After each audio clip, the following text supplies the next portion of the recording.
Hi, I'm Alex Garcia, and thanks for joining us here at NTWC Live. It is a team effort between Bill Reed, Tim Smith, and I. We'd like to say thank you to a few groups that helped make this possible. It's USAA, South Padre Island Convention and Tourist Bureau, the Weather Company, and the Weather Boy. And now, here's Tim Smith.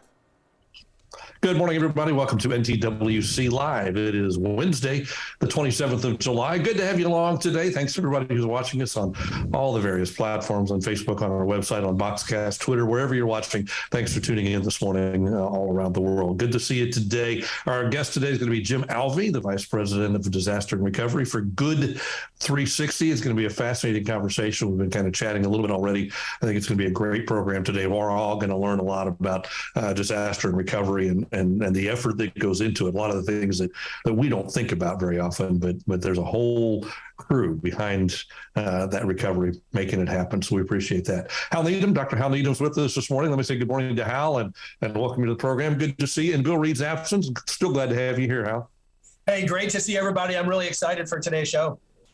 I think it's going to be good. You know, we're talking a little bit before about some of the interesting things about disaster and recovery.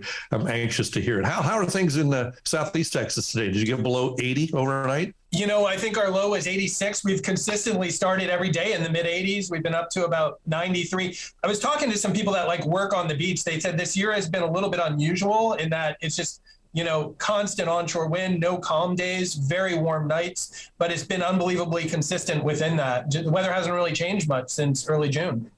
Your water, you had some really pretty water a couple of times this spring and into the summer. Has that become the norm with this warmer than normal weather, or is it not? You know, I just did a saltwater swim this morning, and I could see my hands out there. Sometimes we get a high sediment load in the water up here. It's been really nice water. We've had some good blue water days. Water temperatures have been about 86 in the morning, about 89 in the afternoon. So a lot of warm water, a lot of fuel out there if something tropical does develop.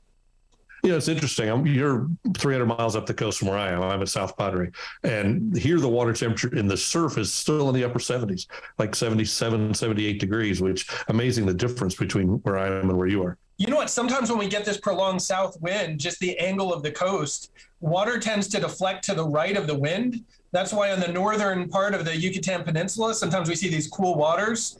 You know, the east wind there, the water sometimes deflects to the right. It's pushing offshore and there's upwelling. You guys get quite a bit of upwelling down there by South Padre sometimes. That the cooler, the water's moving, the surface water is moving offshore, cooler water comes up, and sometimes your water temperatures will be in the mid to upper 70s. And that's what it is right now. Fishermen love that because the cooler water is good for fishing. A big fishing tournament next weekend. We know there's going to be, they're looking forward to it. They're hoping to catch some nice blue marlin, things like that. Okay, let's do a quick tropical update, show you what's going on in the tropics and see what's going on today. So let me share my screen with you so you can see the latest. Let me start over here on this side. And this is what we love to see. Tropical cyclone activity not expected during the next 48 hours. If we go out to 5 days, same thing. No new tropical cyclones expected in the Atlantic Basin during the next 5 days from here to Africa. And as long as that's the case, everybody on the U.S. East Coast all the way down to Central America, happy and pleased that we're just waiting and waiting and waiting. We know that it'll change. Climatologically, we're right on track. We're right where we should be, climatologically speaking. On television here in South Texas, we were talking yesterday, the day before, 2 days ago, it was the anniversary of Hurricane Hannah, which is 2020. And that was the H storm on July 25th. And so far, we've only had ABC. So we're way behind 2020, but that was the most active season on record. So it's good to be behind that. Eastern North Pacific, a little bit happening. Frank, tropical storm and another developing system there that's going to try to move off to the southwest. We can show you where Frank is headed. Not a threat to land at all, but probably will become a hurricane sometime over the weekend. That'll send some nice surf up to the southwest coast of Mexico, perhaps up to southern tip of the Baja Peninsula, Cabo San Lucas, and San Jose del Cabo. They tend to get some pretty big surf when systems are out here. I saw it a couple of weeks ago for myself when Bonnie went by there. One of the factors right now, look at the dust I mean, look at all that dust coming off Africa on the right side of the screen. Models are pushing some of that into the Gulf of Mexico, into Florida, and into Texas over the weekend, so we'll watch for that. And finally, I know Bill Reed's not with us this morning. He is in spirit. This is the rainfall map. He's right up here where his yellow and green area are in New Mexico. Finally happy that he's gotten some rain. They've been suffering just like we are in South Texas, but you can see that they finally got some rain. The monsoons have kicked in, so some pretty good rain. So in Bill's honor, I thought I'd share that map to show what's going on. So that's pretty much it. Otherwise, things are relatively quiet. Before we get to the program, I want to thank our sponsors, USAA, always a big part of what we do. Thanks to USAA for everything that they do. The South Padre Island Convention and Visitors Bureau, sponsor from the very beginning. That's our host for the in-person National Tropical Weather Conference. If you'd like to come and see all this that we're doing every week here on Wednesday mornings in person and live over a 3-day period, join us on South Padre Island in April. We'll be there, and you are welcome to come. The Weather Company, Walmart, the City of Brownsville, Weather Boy, Black Magic Design, and the Port of Brownsville, all folks who helped make our event a possibility. And speaking of the Port of Brownsville, just noticed that Boca Chica Beach is now closed. They just got a text. That means SpaceX is doing some testing out there today. Boca Chica Beach is the home to SpaceX and Spaceport, and they close that beach pretty regularly so they can test. They're getting ready for a big launch out of Boca Chica Beach. Going to launch the orbital Starship here pretty soon. So I could probably see that from where I'm sitting right now. So should be pretty cool. All right, let me go back to Hal, and Hal can introduce our guest today, Jim, and we'll get started. Hal, take it away. Yeah, thank you so much, Jim. So excited to have you on the broadcast this morning. I want to just read through your impressive biography here. You've done a lot. I know our listeners are going to get a lot out of this. As Good 360 Vice President, Disaster Recovery and Philanthropy, Jim Alvey cultivates relationships that expand Good 360's corporate donor network, increase nonprofit sector collaboration, and connect government and association entities. Jim's primary focus is product donations from manufacturers and retailers that support short and long-term disaster recovery efforts. Good 360 partners with corporate social responsibility, sustainability, and supply chain teams to help close need gaps identified by nonprofit partners. Jim also works with local, regional, and national foundations to amplify the impact of missions they support. Good 360 makes it easy for companies to donate product while helping nonprofits close need gaps in their communities. Their 100,000 plus nonprofit network member organizations benefit from the goods donated by corporate and foundation partners. Jim lives in the Baltimore, Washington area, where he's been a leader in broadcast and print media, direct marketing, data analysis, and nonprofit management. Jim, really an honor to have you here on the broadcast this morning. Thank you so much for joining us. Oh, I feel very fortunate to be able to be here. Jim, with this work you have, you're really focusing a lot on product donations from manufacturers and retailers that are, supporting short and long-term disaster recovery. How do you even plan for that? I mean, disasters are these mega events that often don't really come on a calendar often. How do you really plan and prepare for that? Wonderful question, because just when we think we've got Mother Nature figured out, we figure out we don't, right? So there has been traditionally timeframes associated with different disasters, fire season, hurricane season, tornado season. Recent events, as we were discussing earlier, like the Winter Storm Uri, the tornadoes in Kentucky in December, all throw those up in the air. So what used to be something you could prepare for logically, and there still is a hurricane prep period, but you really need to be prepared all year round for what might come your way. And we can talk about what that means in terms of preparation. But we try to be prepared for logical disaster impacts in areas likely to be impacted is the best way to put it. Yeah, that makes sense. And here we are, late July, really the heart of hurricane season in the U.S. We would say probably August and September. So what are you doing now to prepare for this hurricane season? So this is our busy season. So one of the things that has been a common theme for the last couple of years is pre-positioning. It's not a new concept. It's just one that's kind of realized that the benefits, government agencies have always been doing this. Emergency managers have been pre-positioning product. For example, sand for ice storms. It's an example of pre-positioning. But we're taking it further, and we're trying to pre-position products that'll be needed in early response in the areas that are likely to be impacted. So what that means is things like hygiene kits for shelters or bottled water in those same areas. Depending on the disaster, what kind of cleaning products might be needed in those early phases, because it's different between flood, fire, hurricane. Different kinds of products will be needed. Getting those in the hands of nonprofits that are in those areas. So for us right now, that means the coastal areas. We're very focused on Texas, Louisiana, Alabama, Florida primarily, but also along the eastern coast. So would this be like getting these supplies into these communities already, or would it be like staging maybe a warehouse in Orlando that could then go to, say, coastal communities? Yeah, wonderful thinking. It's exactly that. It's both of them. The issue that we have seen over time is warehousing space being available. So it's all great to have a plan to have pre-positioned products, but if you have no place to put them, then you can't do anything. You're stuck. So one of the things we've done, we got a grant from the Center for Disaster Philanthropy, great organization based in Texas. And they are basically helping to fund us getting additional warehouse space. So we're working with nonprofit partners, with our corporate partners, 3PLs for lease space, getting warehouse space in those same areas we were discussing so that we can put products there. So it's a little bit of both. It's knowing as we do what the needs are going to be. Over time, we have kind of an evergreen list of response items, cleanup items, rebuilding items, and moving back items. And we know what those are going to be, just get them in place. Yeah, Jim, a big part of this work is building relationships. Like how do you do that year round? Yeah, and year round is the key.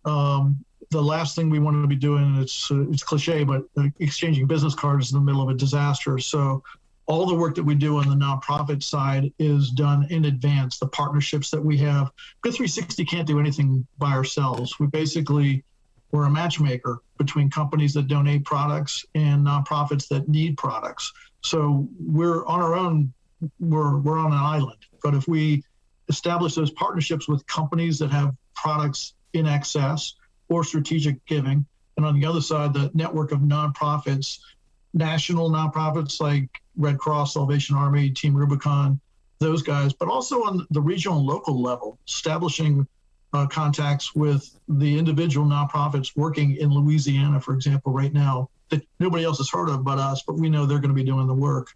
It goes on year round. Yeah, that makes sense. Jim, I was reading about the recovery efforts after the Indian Ocean tsunami in 2004, and tremendous amount of global resources went, to the Indian Ocean area, Thailand, Indonesia, all these countries. And, unfortunately, a lot of times they'd open shipments and there's winter clothing or something that people in a tropical area just don't need. Is that an issue that you face sometimes, getting things that people don't need? And then how do you deal with that? It's a huge issue. It may be the number one issue in disaster other than the disaster. In fact, in many cases, what you just described is called the second disaster. In our world, we call that unsolicited goods, means that nobody asked for that. If they had asked for it, it wouldn't have been unsolicited, it would have been solicited, and it would have been needed. So it's a really big problem that we've seen. In Kentucky, for example, they received, because of the time frame that they were in, they received warehouses full of toys. The impacted number of homes was 500 to 1,000. So the numbers were way out of whack. Same thing with water. When the news media went out and said that water was the need, truckloads and truckloads and truckloads of water arrived. That's still sitting in warehouses because it was too much to use. Now they're working what's called the VOAD in Kentucky, Voluntary Organizations Active in Disaster. You may hear me refer to that. There's state level VOADs, there's national VOAD, there's also COADs at the county level and smaller levels. But in this case, the Kentucky VOAD is redistributing that product within Kentucky to nonprofits that can use it. But that took a lot of effort and certainly caused wasted time and effort in the middle of an intense crisis. So yeah, unsolicited goods is a significant problem. So we highly recommend companies and individuals establish the need first before they do anything. It sounds like you're saying unsolicited goods can actually add more burden on the people that are already in harm's way.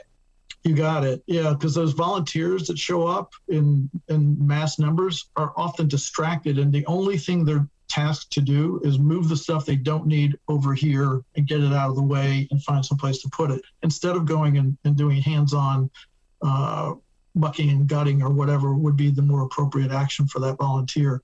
Yeah, it's definitely a huge problem, and it's not just a little bit. These come in truckloads and fill warehouses. Jim, how do you plan out logistics when society may be breaking down? I mean, bridges may be washed out, warehouses may be damaged or flooded. I mean, so how do you plan for contingencies like this? Yeah, planning for them is tough, but trying to be aware of them. One of the things that we do, we have a great partnership with the UPS Foundation. They have their own internal tracking mechanisms. Transportation is their business, so we lean on those kinds of partners. You'd be amazed at the kind of operations centers that companies like Walmart have because of their store locations. And it's important for them to keep business running. It's good for the community as well as for their business, obviously. They have a tremendous operations center where they're constantly tracking ability to get products from one place to another, what the obstacles are. And we lean on each other for that information to work around it. There's a will, there's a way. It's going to get there. But we are also very conscious of not putting volunteers in harm's way, so we time that appropriately. Jim, we have a big focus with the National Tropical Weather Conference on weather forecasting, weather communication. So if there is a big storm coming out there, say a hurricane's approaching the coastline, I mean, what kind of weather data are you looking at? What kind of information do you need, and where are you turning for that? Yeah, any place I can, first of all, because the sources vary. You all know this, the different models that can be thrown on a particular potential storm vary drastically. So I try to get as much in as many different sources as I can. One thing that we are doing, we're on a beta test program with IBM that's working on what they call Operation Risk Insights, ORI. It's a projection model that they hope to market to companies that would have the need to know more. We, along with Team Rubicon and a couple of other nonprofits, are helping beta test this projection model. So it's been amazingly accurate. So I use that in conjunction with, Tropical Tidbits or any of the other media sources that have their own projections. NOAA obviously is a key player in that for us. So I try to take all the models, make our best projections. Fortunately for us, we're not on the ground. We just have to project where we're going to have to get product either shipped to or from. So we can be close, but not exact in our science. What about after the event? I mean, there's a big hurricane impact. There's this rush to get resources there.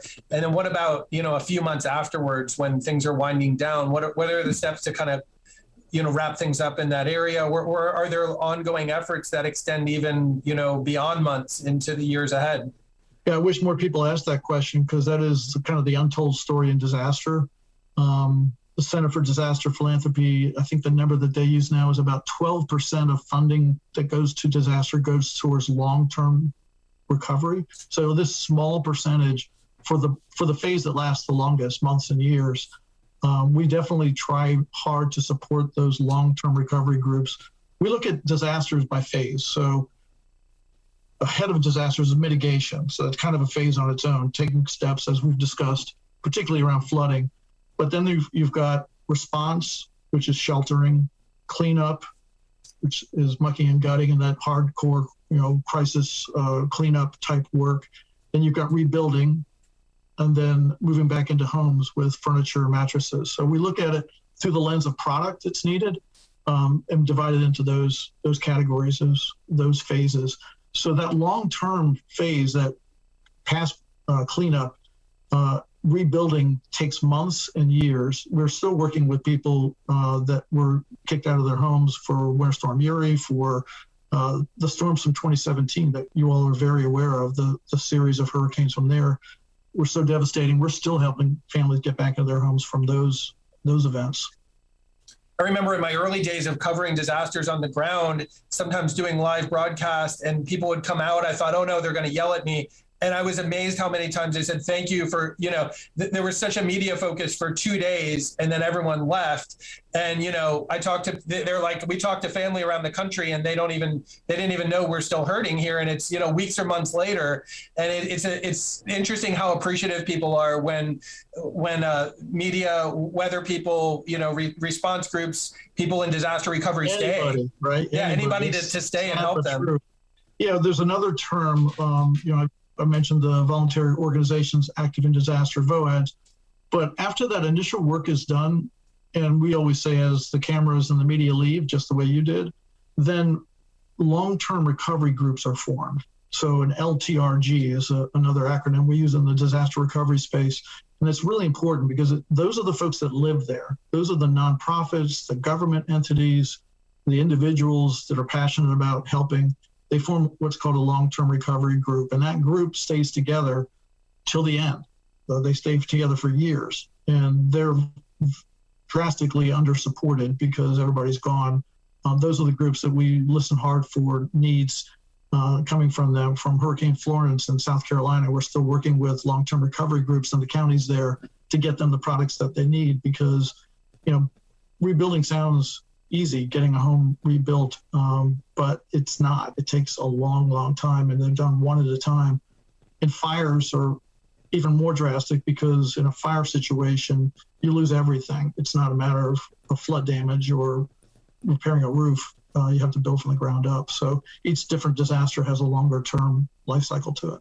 Sure. Tim, I wanted to shift over to you to see if you had any questions, or are there any questions that came in on the chat line yet? There are some good ones coming in. Let me start with this. Talk about some of the partnerships, Jim, that you have, that you've built, that you've built over the years and that are really strong, you can count on. Disaster in and disaster out, if you will. Happy to do that. As you mentioned, your sponsors, we have our ongoing partnerships with companies that even form what we call a disaster recovery council. Is really an advisory group for Good 360. Includes United Airlines. I mentioned the UPS Foundation, RH, CVS Health, Ecolab. Going to forget somebody. Lowe's is on there. Lowe's, David Venables, who will be on this show at some point, and others. I'll think of some more as we go through. But there are those folks that get it. They understand the long-term aspect of recovery, and that they know that there's a need to respond early. But they also may be able to provide products.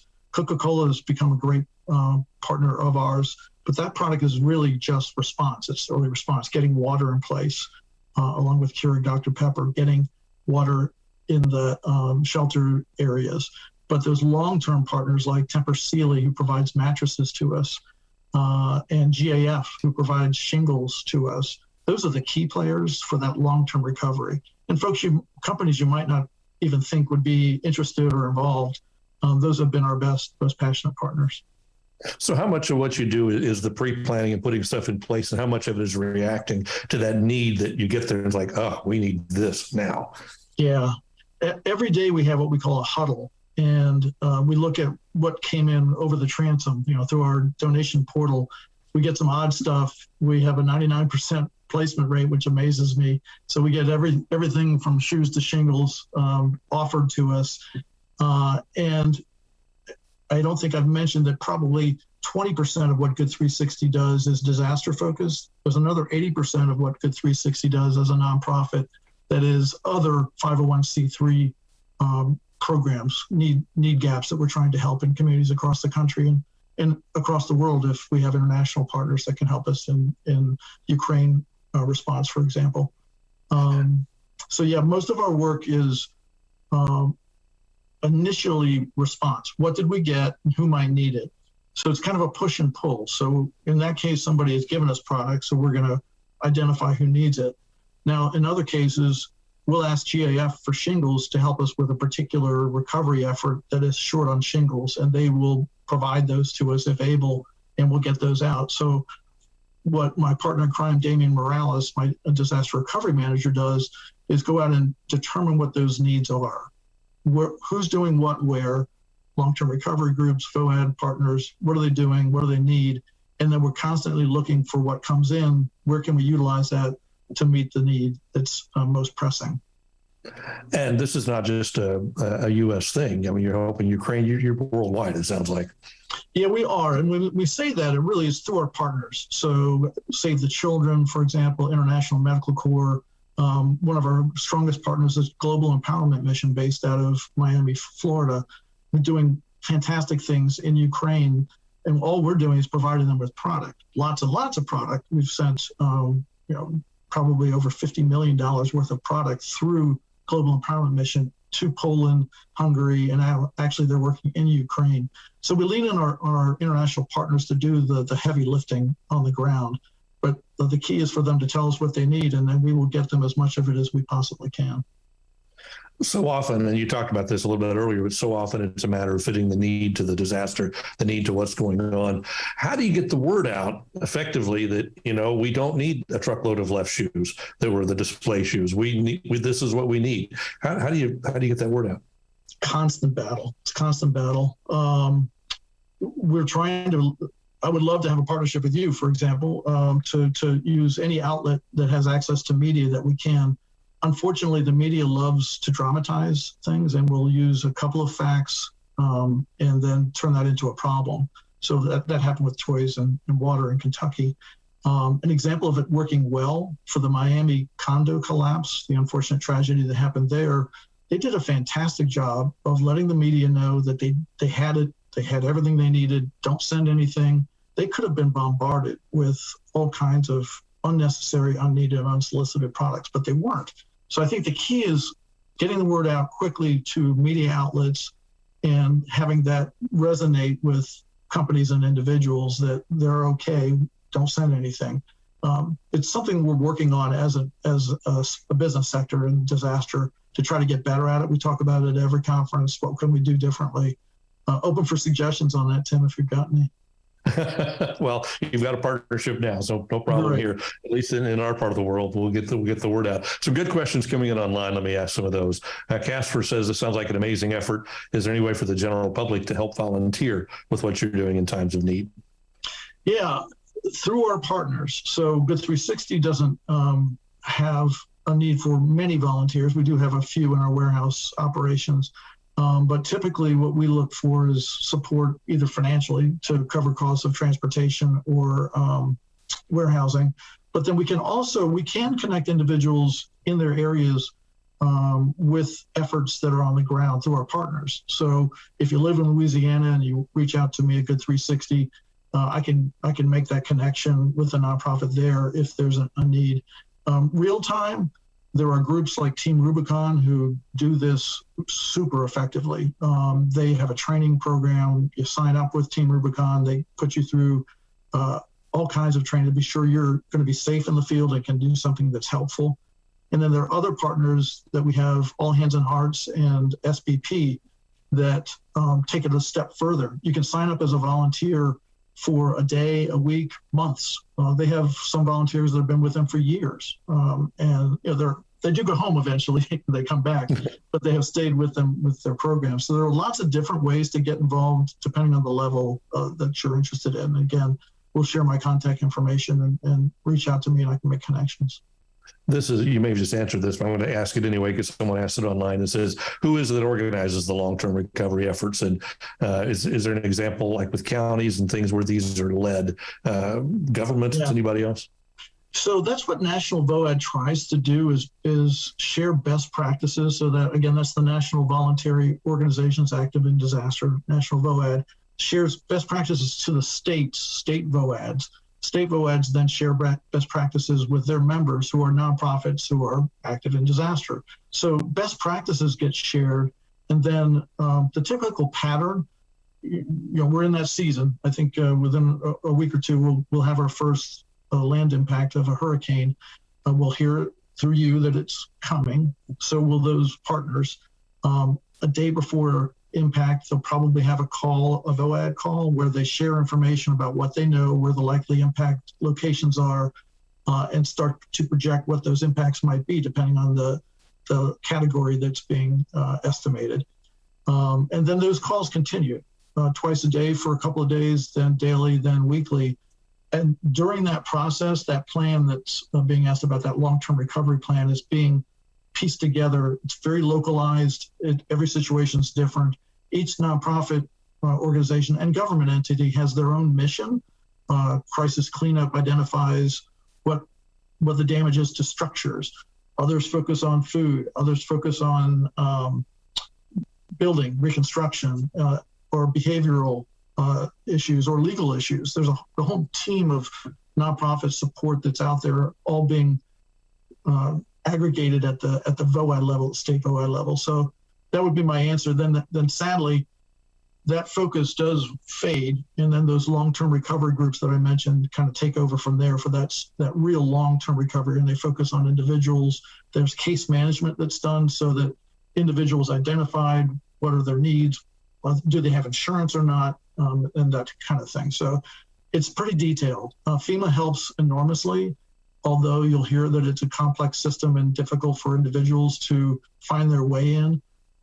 They have evolved. And nonprofits are now stepping in to help individuals to figure out how to deal with FEMA and also state agencies, and to be able to better maximize the benefits that are available to them. But it's a complicated process. I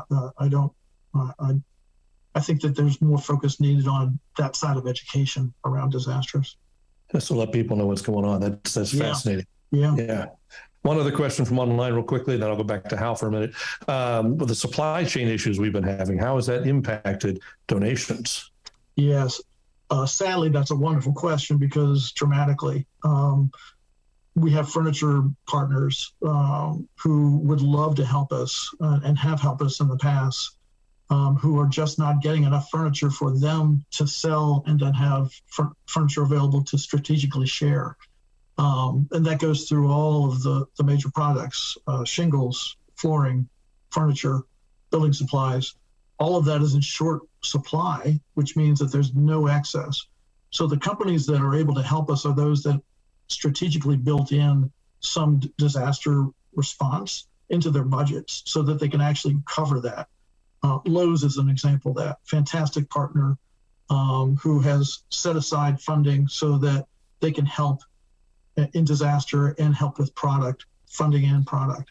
So they're helping us in both ways there. But the supply chain issues, we really hope that they resolve themselves sooner than later, so that that big need that's going to come if we have back-to-back hurricanes, that would be a serious problem, because there will simply not be any supply for the critical needs.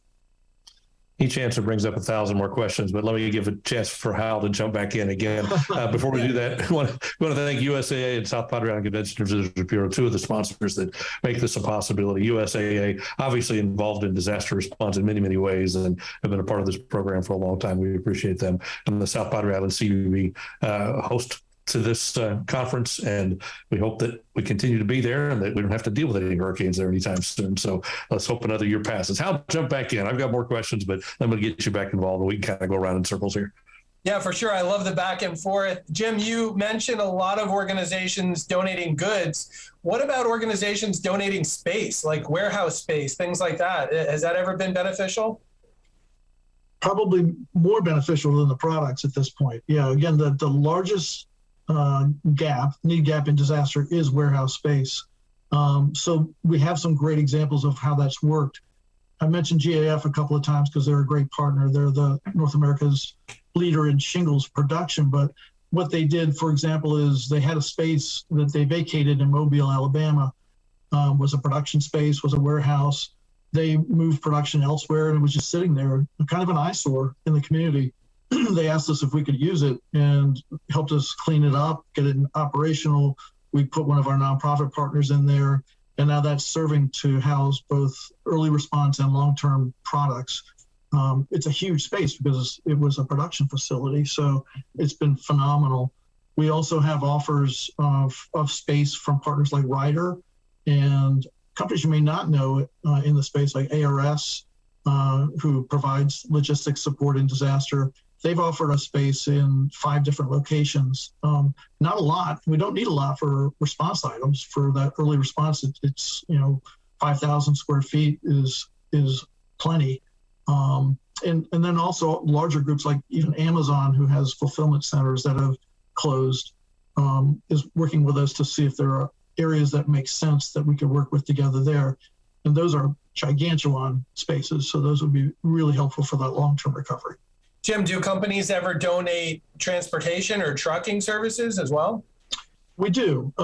Again, we're super fortunate to have the UPS Foundation as a primary partner of ours, both in funding and what we call in-kind service.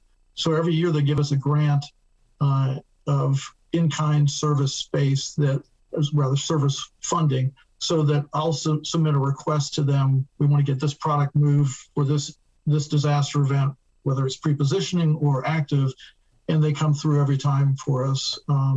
So really, really fortunate on that front. The funding that we collect outside of that from other foundations primarily goes to the shipping, and shipping has increased dramatically over the last 3-4 years. So it takes up a big chunk of our funding. So we could use more in-kind shipping service for sure. Jim, another question. I've been in hurricane zones where all of a sudden your cell phone doesn't work. The towers are down. How do y'all deal with communicating if your cell phone signal isn't working? Has that ever happened? Any advice on how others can deal with that, and how do you deal with that? Yeah, there's a group, a nonprofit, Ntwc, that focuses on communications. They get there as early as they can. Hurricane Ida was an example of that. You know, we think that the U.S. is immune to problems related to disasters like electricity, communications, clean water, but Hurricane Ida hit all those buttons. We had all those issues, which makes it unsafe for volunteers, makes coordination difficult on the ground because nobody knows what the other is doing. So ITDRC, don't ask me what that stands for, but they're a fantastic group. They focus on it. Verizon and AT&T also have teams that get on the ground early to help with communications. So again, everybody's got a specialty mission. We try not to overlap if we can help it, so that keeps the lanes clear, but we also work much, much more closely and collaboratively than we ever have before across all those nonprofits. So there's great team efforts. Communication comes up, we identify the issue, and one of those groups takes care of it for us. Thank you so much. A lot of great insights, to learn how you're doing this, but then also how some of our partners and our listeners can kind of follow along and have insights as well. Those are all the questions I have right now. Tim, let's get back to you. Tim, is that a heavy downpour I hear in the background there? And, I thought I heard Don't something we wish? behind you. Okay, I just wanted to ask. Don't we wish? No, that's the dog back there. That's to be part of the program, So that water you're drinking is about the only water we're going to see around here for a while. Huh? I do see a cloud out the window. Jim, let me ask you this. You plan for hurricanes. There's going to be hurricanes. There are going to be wildfires. There are going to be tornadoes, disasters. Is there anything that in the years you've been there has surprised you? It's like, oh, we didn't expect this one. Yeah, the derecho. I didn't never know that term. You guys probably knew about it, studied in school, knew kind of waiting for one. That threw me for a loop. I had to study up on what caused it. The damage it had was significant across multiple states. It's another area that we're working still to help rebuild the homes and put roofs back on that were torn off for that. I think that every year we've got those oddball floods that happen in places we wouldn't expect them. Like Hurricane Ida's flooding in Pennsylvania and New York. We just weren't expecting that.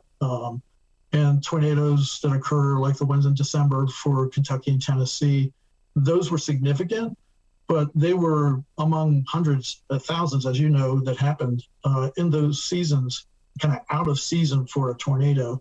Those keep us going. There are things, events that we call unnamed disasters. So those are those ones that they're not a named storm, they're not a hurricane or even any level that gets a name to it. It might not even be identified by FEMA as an event, but tears apart a community. So Waverly, Tennessee was one of those where it was just referred to as the floods in Waverly, Tennessee. The entire town was flooded out. We're still working there because it was an anomaly. And Fortunately, there were some folks that lived there that raised attention to it. They got good support, and recovery is well underway there. But those pop up across the country, and not everybody's so fortunate to have that sort of celebrity status around funding and around attention from the media. Lots of unnamed, unattended to disasters. Our friends and partners in West Virginia are hit constantly. They're working now on an event that just happened last week. Probably nobody else even knows about, but it's taken all their attention. Well, we're seeing flooding in St. Louis this week. I'm sure that you'll have some role there at some point. Unprecedented flood, not unprecedented, but it's been 100 years since they've seen flooding like this. So I'm sure you'll end up there in some form as well. And Tim, you probably heard this as much as we have. You know, it seems like every event now is a 100-year or 1,000-year event. I don't know what to say about that. Unprecedented as far as we know. We'll go with that. Yeah, right. So, you know, we all have benchmark things in our minds, things that, you know, stand out as the event, you know, the hurricane, the whatever. What's something like that for you? What's an event that just, you go, oh yeah, that was the one? 2017. You know, I really just started in the disaster space when I joined Good 360. I originally was just going out after any product that was donated that would help serve a need. But I joined the disaster recovery team and really appreciated that space. Only a few months before we had Harvey, Irma, Maria, even Jose that year. So that series of events is still referred to in our space as kind of like that turning point. People were paying attention to hurricanes and disaster, at least in this modern era. Before that, but 2017 really rallied the troops and told us that we weren't prepared. We need to do better at this. We need to work together. And a lot of activity happened after that. A lot of really positive things have happened collaboratively. Teams of partners that have never worked together before are now working together, communicating. A lot of mitigation. We weren't even talking about mitigation before 2017, except at a governmental level. Nonprofits are now working to help prepare for fire season. For example, All Hands on Hearts has got teams in the field in California clearing brush and trees ahead of fire season.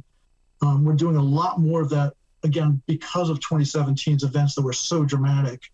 We also learned about funding in those years, where the cycle began where the early events will receive the most attention because everybody's kind of waiting for that first big one. Is it the one? Is there going to be another? And a lot of funding and attention goes to that first disaster. That definitely happened with Harvey. And then Irma and Maria did not see that funding support that Harvey received. And so we all became more aware about the need to be conscious that this isn't the only one. There's another one that's going to come, be prepared.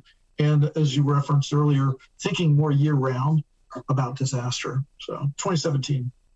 You talk about the partnerships, you know, and all the goods and supplies and transportation, but I'm guessing there's still a need for money, you know, for cash. And where does that come from?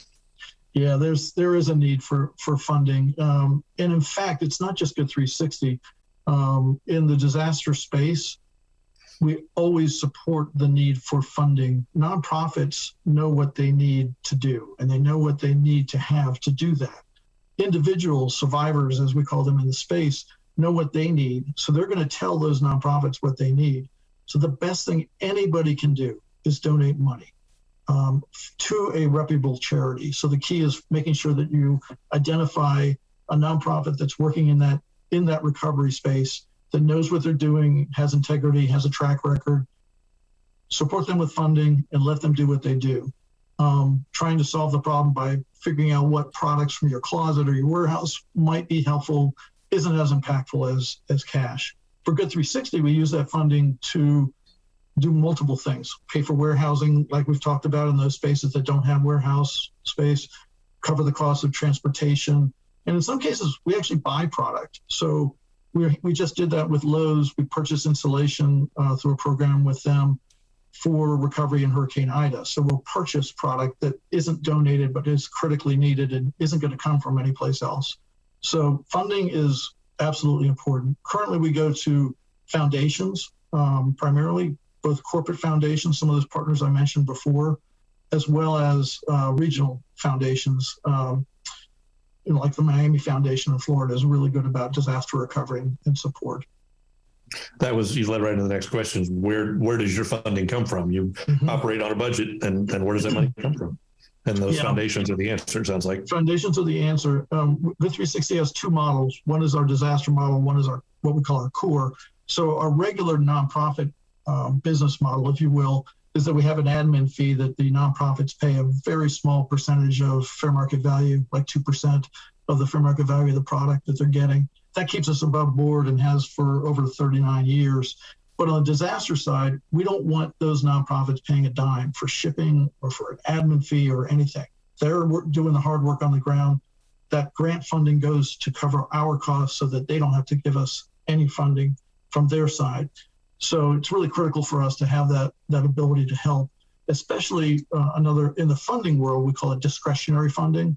So a CarMax, for example, who's not going to donate cars to us, but supports us financially, allows us to react the way that we know we need to because we have funding to do it. So we're really grateful to companies like CarMax, Booz Allen Hamilton, others that support us only with funding. Another good comment coming online from one of our friends, Barry. He says that in the emergency management community, they use the phrase "imagining the unimaginable," and that really helps to get people thinking outside the box in terms of how they're going to help.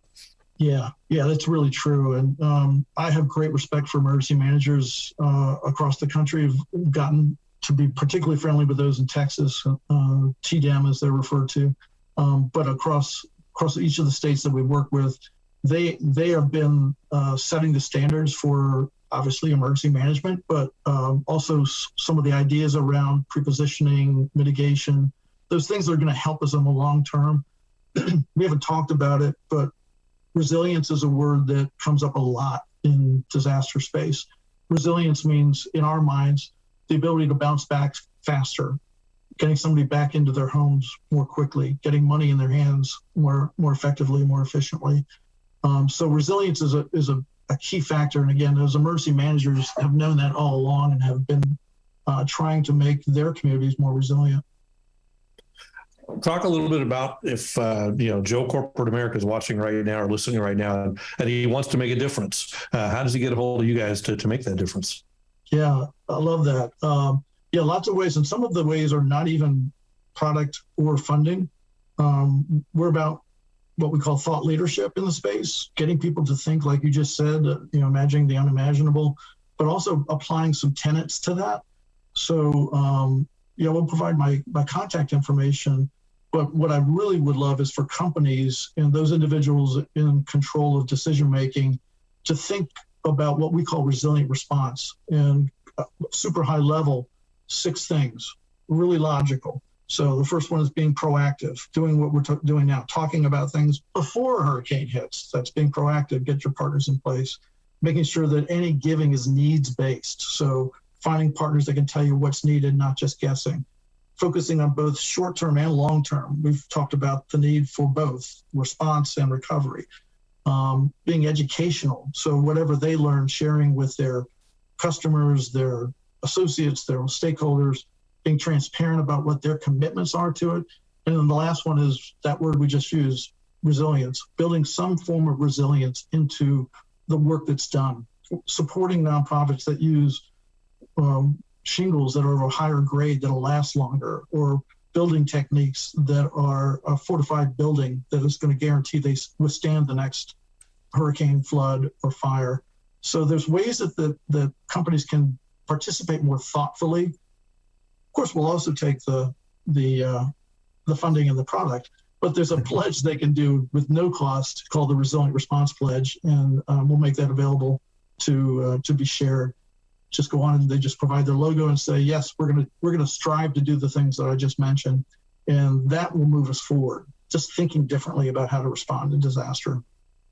To steal a political phrase that's being used right now, build back better. When you go in and rebuild, when you're helping communities rebuild, you try to make it stronger, more resilient than it was before the disaster happened in the first place. I hope that doesn't get politicized, because I love that. I use that as well. It's exactly that. Build back better. It could be build back smarter if we have to change it, right? But it just means, think about the materials that are being used, how they're being used, where they're being used, and also the communities that have been impacted and how to involve them in the process. One of the big discussions in our space is that particularly the folks that are uninsured and don't have political clout are left out of the discussions. Sometimes that boils down to demographics, and they need to be included in the discussions because it's their homes that are being built back or moved in some cases. So, building back better has lots of different meanings to it, and levels and layers. Government entities working with nonprofits, working with the individuals in those communities, key. I'll get back to Hal to see if there's any final questions. But before I do that, you're in the Baltimore, Washington area, right? Correct. So probably the most important question of the day, is it Orioles or Nationals? How dare you ask that question? Tim, you know how we were talking about building back better? I think that's the answer. Yeah, building back better. I will say that this week there's a lot of interest in the Orioles, who are no longer in last place by a half game. So we're really excited about that. And the Nationals, we're hoping that they can bounce back from a couple of tough years as well. So we go with who's ever got the fighting chance. We have Battle of the Beltway, where the teams meet and we go back and forth between the stadiums. Kind of fun. I've been to games in both stadiums. They're both great places to watch baseball, whether it's good baseball. And the only Grand Slam I've ever seen in person was in Washington at a Nats game. Great place. Now try to see one in Camden Yards, also phenomenal. I've been to a game, but no Grand Slams. What else you have? We were talking about building back better. I love that concept. Is there ever pressure, though, where people say, hey, I love that idea, but I'm homeless. I just need something to move back into next week. Sometimes do you find pressures where people say, I love the concept of building higher and building stronger, but I need something now? I mean, how do we merge those ideas? Any thoughts on that? Yeah, it's a challenge from both sides. So you'll have, sadly, nonprofits who are not well trained doing the best they can with construction, with their selection of products and the way that they're installed, which aren't necessarily the best. So you've got that challenge. You've also got on the other side what you mentioned, individuals who are just desperate for a roof on their house.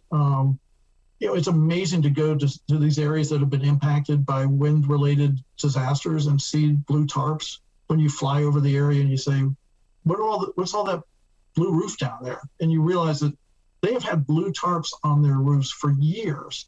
Puerto Rico, Florida, Baton Rouge area, lots of these areas that are just kind of getting by. So to your point, if somebody offered them a roof, they wouldn't ask any questions. They would take whatever they got. Same thing with flooring, walls. We see that they are particular about their household goods and their furniture, which that's their priority. But yeah, I think that it's a real fine line trying to provide enough. We go by the good, better, best model, where just getting a roof over their heads first. Nothing can happen without a roof. You're wasting your time working on the interiors and getting furniture or anything in. You got to have a secure roof. You start there, and then you work your way through that case management to find out what the real needs are. And the nonprofits do a great job of identifying that. And I will say that I'm sure that those nonprofits that I'm familiar with do a really good job of convincing folks to go with the right selections and options. Yeah, Jim, one last question. And by the way, South Texas might be the one place in the world you could get by without a roof. It's never going to rain again. So that's if you ever have a storm down there, that might be the one exception. The last thing, I was in Hurricane Michael in 2018, and there was a community leader that was running basically a donation space in a church. He had done this many years, and I always ask people, what do you need and what did you learn? And he said, what I learned, I can't believe I got blindsided.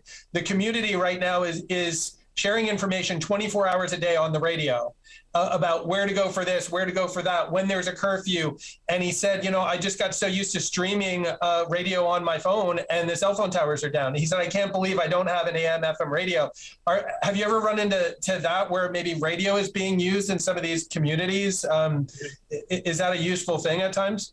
It is, and other applications. So Nextdoor app has evolved as one of the best communication devices. If you're not familiar with it, it allows a community to log in, create a location-based communication, whether you want it to just be your street, your neighborhood, your city, broader areas. some of the best information comes from those channels, people that live there and are being impacted by it. So radio, radio is actually one of the best ways to get the most efficient, and I would say untainted information. I think radio is still they're reporting live from the scene, and the actual information that you need. It's critical. It's amazingly hard to get direct information about locations, impacts, places to go. It shouldn't be that hard. So that's another area of focus for the VOADs, is communication to survivors about how to get to what's needed. But I think that initial period that you're referring to about impacts and projections, more work could be done there to make people aware where they can go for channels of information. Those were all the questions I had. Jim, it was a pleasure to meet you, and I learned a lot from your insights today. Well, I love the focus that your team has on weather. It's not just, how's the weather today? It's let's pay more attention and what we can do around it. We'll never be able to control Mother Nature, but we can certainly work with her. Jim, do you have any last comments on if people want to get involved, they want to learn more about what you're doing, what can they do? Yeah, absolutely. My email, and if we can share it in some other form, great, but it's jalvey, A-L-V-E-Y, at good360.org. So jalvey at good360.org. Would love to have additional questions if anybody has them, ideas on some of the topics that we touched on, because that imagining the unimaginable is, we can only do that by getting our shared brain power together. Would love that. But just kind of keeping those principles that I mentioned about resilient response in mind, and supporting the nonprofits that need the help with funding primarily, and then those companies that I mentioned, supporting them so they can support us. Terrific program, Jim. Thank you so much. Really appreciate your time today, and good luck to both your baseball teams. Thank you. Thank you.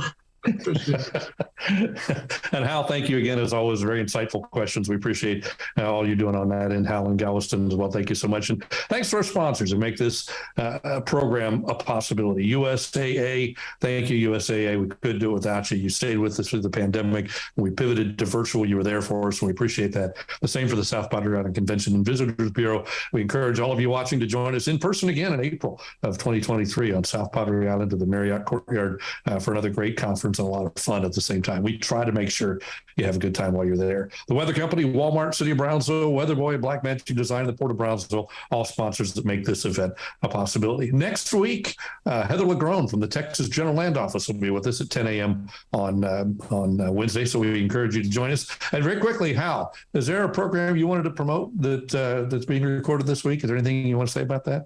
Yeah, there is. I have a weekly podcast that focuses on weather, extreme weather and disasters. It's called the GeoTrek Podcast, and we have a very special episode next Monday. We're going to be talking about the National Tropical Weather Conference. Tim, you and Alex are going to be joining me on the podcast, but that's just called the GeoTrek Podcast, and it's stories every week about extreme weather, disasters, resiliency. We're always learning a ton on that podcast. It's basically like a radio show that you can listen to while you're driving in your car, called the GeoTrek Podcast.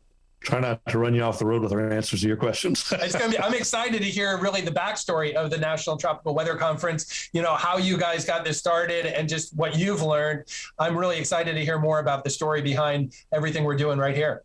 This is a 4-hour podcast, right? We've got time. They're pretty short. They're about 40, 45 minutes. And it's a lot of fun. We cover all hazards, not just hurricanes, ice storms, wildfire, drought, the whole gamut.